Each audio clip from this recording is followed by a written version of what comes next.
কোনোদিনও আমি তোমার কোনো কথা ফেলিনি।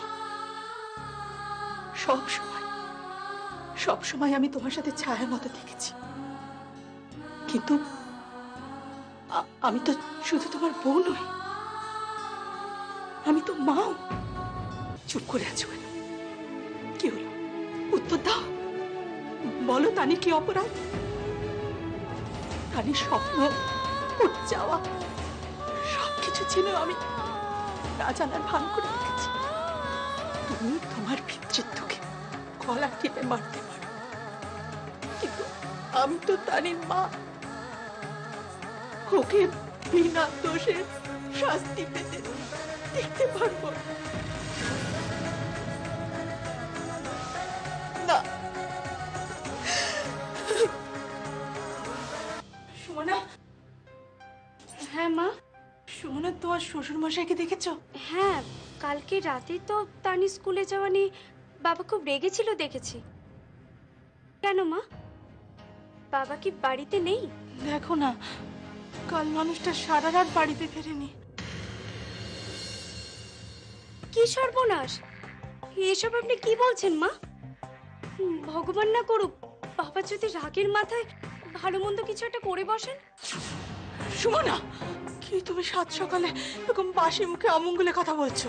আমাকে ভুল বুঝবেন না মা, আমি আসলে বাবার জন্য চিন্তায়।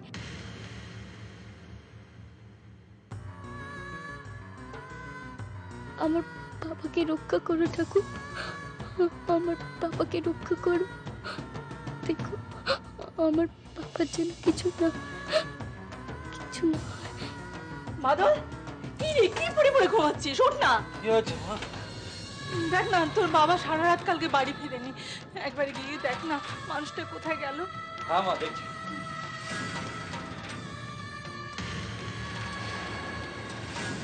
সে কি বাবা, আপনি হঠাৎ তানিকে স্কুলে যেতে দিতে রাজি হলেন কি করে? বাবা, আমারও কিন্তু মনে হয় না যে তানিকে স্কুলে পাঠানোটা ঠিক হবে। আর তাছাড়া এভাবে হঠাৎ করে কোনো সিদ্ধান্ত নেওয়া কি ঠিক বলো? মনোজ, তুমি চুপ করে দাঁড়িয়ে আছো কেন? তুমি বাবাকে বলো না যে তানির জন্য তুমি কতবার বিপদে পড়তে পড়তে বেঁচে গেছো।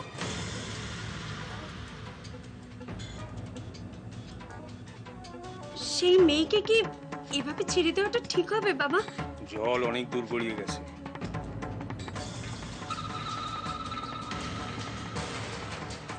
বাজার আটকানোর চেষ্টা করা সত্ত্বেও ওর দিদিমণি জড়িয়ে পড়েছে। এখন আমরা যদি ওসব নিয়ম ঠিয়ম আঁকড়ে বসে থাকি তাহলেও তাকে আটকানো যাবে। তাহলে আমি এই বস্তির প্রধান হয়ে কারো গায়ে এতটুকু আঁচ লাগতে দিতে পারি না। কিন্তু বাবা, বললাম তো এটা আমার সিদ্ধান্ত।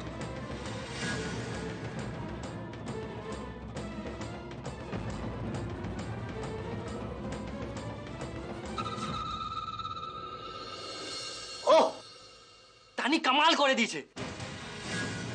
যাই, তানিকে গিয়ে খবরটা দিয়ে আসি। মাঝে মাঝে একটা সময় আসে বুঝলি, যখন এই বস্তির সবার ভালোর জন্য কিছু কঠিন সিদ্ধান্ত নিতেই হয়। আমি জানি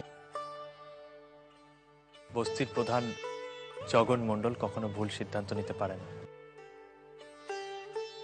আর শুধু আমি কেন, এই বস্তির সবাই জানে, মানে তোমার মতো প্রধান হয় না। সত্যি তুমি খুব ভালো। তাই এইসব নিয়ে আমি আর কিছুই ভাবি। অবস্থা পাল্টাতে কতক্ষণ রে? আমি আর প্রধান থাকবো কি না তাতে কি হয়েছে বাবা? তোমার জায়গায় যেই আসুক না কেন, তোমার হাত তার মাথার উপর সব সময় থাকবে।